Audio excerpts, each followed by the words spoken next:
establishment Democrats continue to punch left after a disappointing string of losses in the general election, where now House Democrats hold a slim majority, whereas they had a little bit more of a comfortable majority.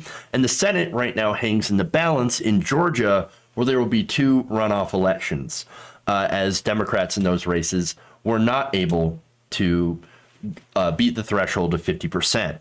And so that does not match with the projections that were, on election day, which showed the Democrats sweeping the House and the Senate and Joe Biden winning by a much larger margin in these battleground states. And so in order to try to reconcile the reality of these losses, they decide to not deal with the reality, but actually just to blame progressives. And so, Ben, you've heard of the call here, yes. The infamous call between the Democrats in a so-called strategy session where you had Hakeem Jeffries, this just came out in Politico, saying, do we want to win, do we want to govern, or do we want to be internet celebrities? And man, I will whip. Boy, look here. Hakeem Jeffries, we are not the ones, man. I'm not the ones. Go ahead, finish. I'm sorry, Jeff. No, that's perfectly fine. He also said that I think it's a useful conversation for us to have because the socialism message wasn't helpful. So what were your thoughts on that? You know what's not helpful? A raggedy ass Democratic Party that doesn't do anything for the people that they purport to represent, but instead do everything on behalf of Wall Street and pretend as though they are entitled to the votes of people that they don't serve. You are not serving the people, Democrats. And so if the people look at you and say, I can't tell you the difference between you and Republicans, except maybe you're not out and loud and proud racist, but you have your own ways of white supremacy. If people could look at you and soberly make that estimation, then they are right in saying that we can't support them. Look at the people who won. I know people have gone over this data over and over again, but look at the people who won. There were people who are running on issues and policies that help the people. Hakeem Jeffries does not care about the people. Nancy Pelosi does not care about the people. Chuck Schumer doesn't care about the people. Whatever her name was, that everybody reported at first on this call. I can't think of her name. Abigail Spanberger. She does not care about the people. They care about their power and they care about their corporate donors. Absolutely. And look, again, on that call, it was Spanberger saying, quote, the number one concern and things that people brought to me in my district that I barely re-won was defunding the police. We just had that conversation. And then added, we need not ever use the word socialist or socialism ever again, because while people think it doesn't matter, it does matter. And we lost good members because of it. And of course, Jim Clyburn comes out and says basically the same thing. Oh, don't run on defund the police because that scares my constituents and it scares other people. And then, of course, don't ever talk about socialism. It is kind of funny, though, because here you had. Go ahead. No, here you had 26 out of 30 DSA members, Democratic Socialists of America, winning their races in this election. So they seem to be, I don't know, not with it, as you had just mentioned. I'm definitely not trying to one-up you here, Jeff, with your impersonation of Jim Clyburn, but I kind of specialize in Jim Clyburn of South Carolina. Look, we don't want defund the police. Defunding the police is not what we want in this country. The black community does not want defunding the police. Man, shut your 94 crime bill signing ass up. You don't want to defund the police because they are a core constituency of yours. You don't want to defund the police because you really don't care about the black community. You care about a way of thinking and an ideology that helped Bill Clinton get elected in 1992.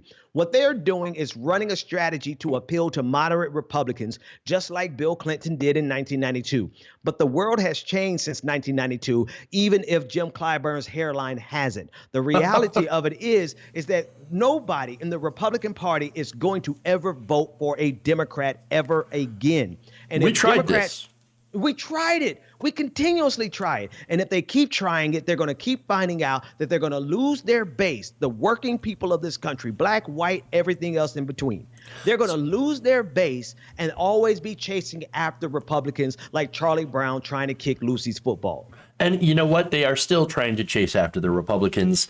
And as we saw from this election, the Lincoln Project, we had a bigger share of Republicans voting for Donald Trump and not Joe Biden, who was the most conservative Democrat. And I bet you remember the primary, right? Where we were told that we cannot have Bernie Sanders as our nominee. We cannot have a progressive talking about progressive ideas. We can't talk about Medicare for all. We can't talk about a Green New Deal, because guess what? The Republicans are going to call this socialism, as if they would not do that with a Joe Biden, to which they literally did, and then called Kamala Harris a communist.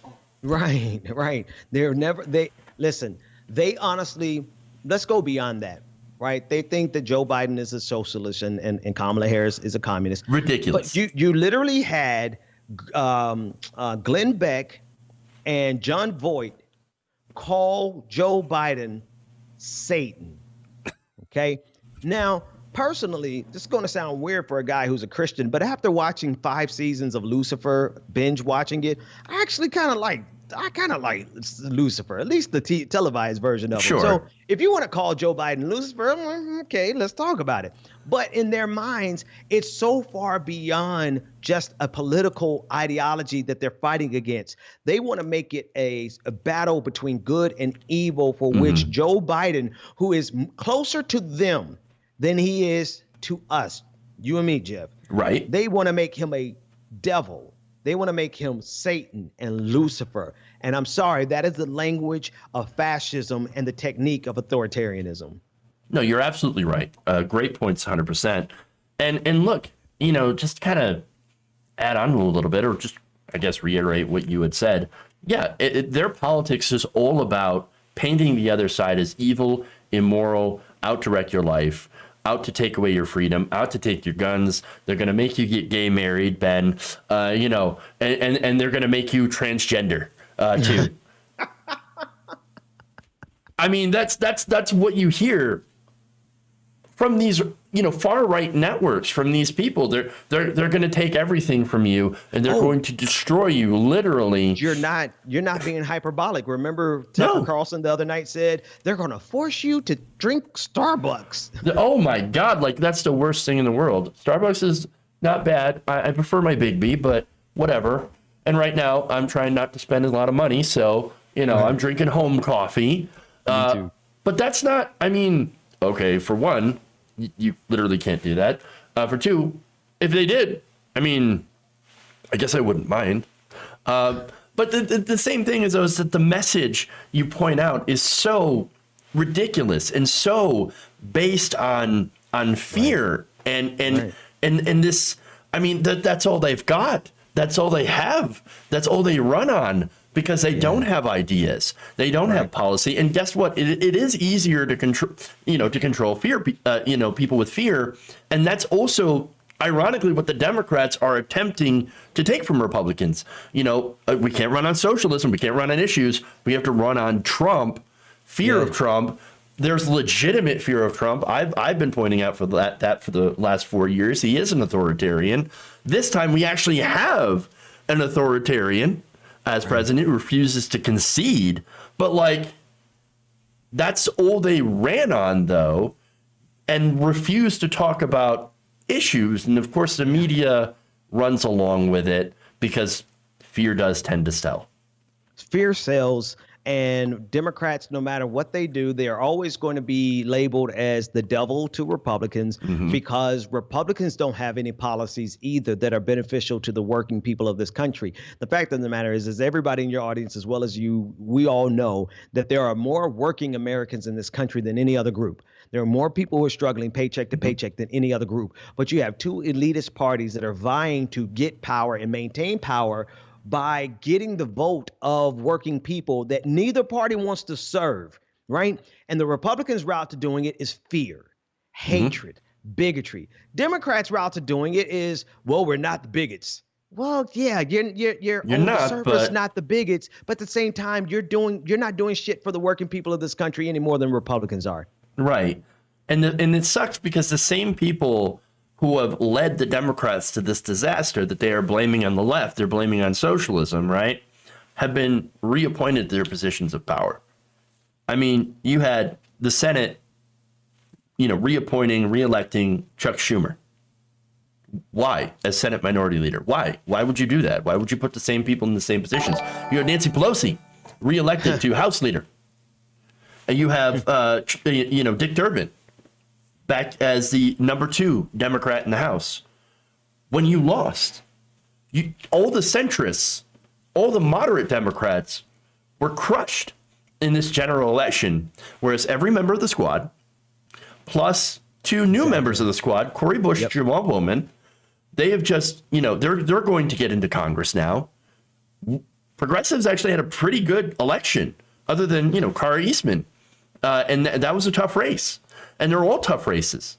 And yet, progressives overwhelmingly came out pretty well in this election, and the centrists didn't. And they still want to say it's the progressives that are bad. It's the progressives that cause us to lose. And it's the progressives that need to be crushed. It's just ridiculous. Because it is the purpose and the point for. Don't forget Mondaire Jones. I had to just double check. Mondaire Jones, he won his race, so he is going up to represent he's going to be a part of the squad from the New York 17th district. Nice. It is because the Democrats have to make they are just as much in their death pangs as conservatism. Progressivism is on the ascendancy, and they're trying to kill us in our youth. They're trying to exterminate us in our youth because they know that, first of all, whether you love, or dislike AOC, she's got power, and she's leveraging that power on behalf of progressives. And Democrats know that. They are old. They're on their way out. Progressivism is on the ascendancy. So, of course, they're going to fight like hell. If you enjoyed this video, please give us a like and share with your friends. You can subscribe and help out the channel by becoming a patron. It's patreon.com/Jeff Waldorf, or you can become a channel member as well by hitting the join button below.